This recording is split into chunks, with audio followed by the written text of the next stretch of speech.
Hi, this is Dr. Claudia Anderson from Social Media DDS, and today we're going to talk about how to add an image to your WordPress website. So the first thing I'm going to do is I'm going to open up my WordPress dashboard, and I'm going to create a new post, so I'm going to add new. I don't know exactly the title that I'm going to use, and besides, we're really concentrating on how to add media, in particular a picture. So I'm going to click on, and I want to put the picture at the very beginning of my post. So I'm going to click the Add Media. And you will see that I have a bunch of pictures that I've used for previous articles, but I want to have a new picture. So I'm going to upload my file.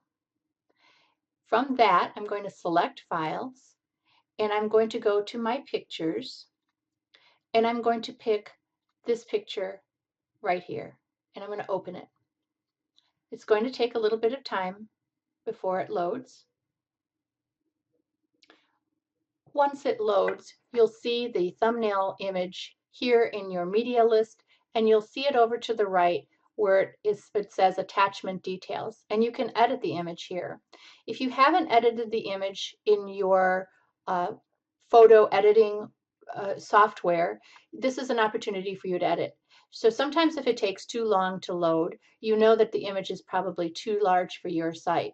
You don't want your image to be much larger than 500 pixels in any direction. You don't want it to overwhelm your post, and you don't want it to overshoot the limits of your post.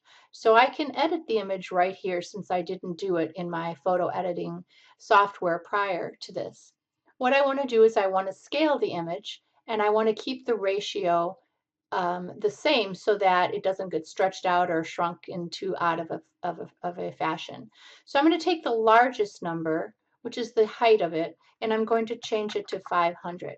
And you're going to see that it changes the dimensions to 306 pixels by 500 pixels.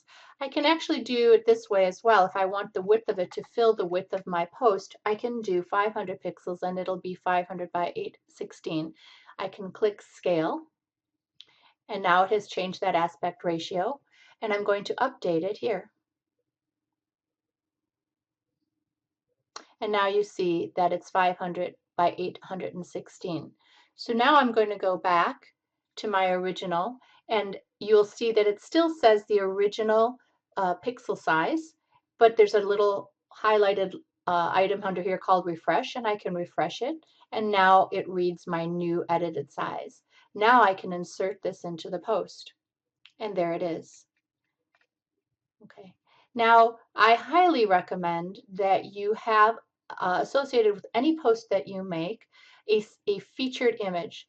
If you don't set a featured image, your WordPress site is going to, your website is going to capture the image that you set up when you set up your WordPress site. So it might be your logo, it might be some words, it might be whatever it is that's for the theme that you chose.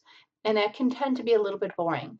And if I want to spread my article around to different social media sites, I wanted to capture the image that I used on my post. So I always set the featured image. And again, you're going to see all your images pop up, but I'm going to pick the one that's relevant to the post I'm going to have. I already created the size that is appropriate, and so I'm going to set the featured image. And you can see down here that it picks up the featured image. If I don't like this one, or I want to resize it, I can remove this featured image here and do it all over again. So that's how you put in an image, which I feel is incredibly important to spread the love as you're diving into social media. You want to be able to have images that are associated with your posts so that you can spread the word via the different social media sites, including Pinterest. So you want to have imagery associated with whatever article it is that you are writing. I showed you how to do it with pictures that are already on your computer that are part of your files. You can use software, you can use websites such as iStockPhoto or Fotalia.com, and those two websites allow you to purchase stock photos that you can then save to your picture file or to whatever your desktop, and you can grab those in the exact same way that I showed you how to do this. I hope this was helpful for you. If you have any questions, just contact me at claudia@socialmediadds.com, and I'd be happy to help you out. Thanks and have a great day.